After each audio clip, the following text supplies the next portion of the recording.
सरकार द्वारा चलाया जा रहा पीएम केयर फंड्स लगातार विवादों में घिरा हुआ है, क्योंकि केंद्र सरकार इसका ब्यौरा देना को राजी नहीं है, जिसके चलते याचिकाकर्ता ने पहले हाई कोर्ट और फिर सुप्रीम कोर्ट का दरवाजा खटखटाया था, लेकिन वहां से भी निराशा ही हाथ लगी। इसके साथ ही कोर्ट ने याचिकाकर्ता को एक ऐसी सलाह दी है जो सरकार की मुश्किलें और बढ़ा सकता है।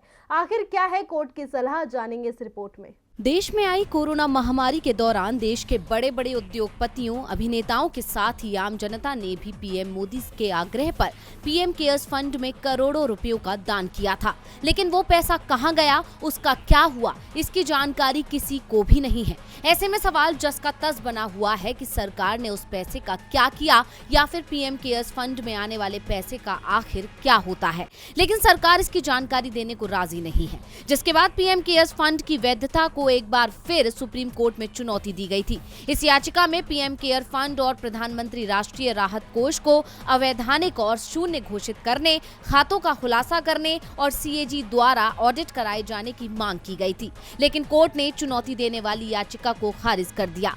बता दें कि ये याचिका इलाहाबाद हाई कोर्ट के फैसले को चुनौती देने के लिए दायर की गई थी, जिसे न्यायमूर्ति एल नागेश्वर राव और न्यायमूर्ति बीआर गवई की पीठ ने खारिज कर दिया।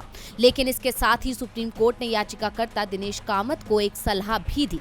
दरअसल कामत ने सुनवाई के दौरान पीठ से कहा कि हाई कोर्ट ने जनहित याचिका में उठाए गए सभी मुद्दों पर गौर नहीं किया, जिसका जवाब देते हुए पीठ ने कहा, शायद आप सही कह रहे हैं कि सभी मुद्दों पर विचार नहीं किया गया, हमें नहीं पता कि आपने बहस की थी या नहीं। ऐसे में आप इस मामले में पुनर्विचार याचिका दायर कर सकते हैं। बता दें कि इलाहाबाद हाई कोर्ट में जो जनहित याचिका दायर की गई थी, उसमें दूसरे मंत्रालयों और सरकारी एजेंसियों से बड़े स्तर पर धन इधर से उधर करने के आरोप लगाए गए थे। यानी भले ही सुप्रीम कोर्ट ने याचिका को खारिज करते हुए सुनवाई से इनकार कर दिया हो, लेकिन कोर्ट की पुनर्विचार याचिका दायर करने वाली सलाह केंद्र सरकार के लिए मुश्किल पैदा कर सकती है।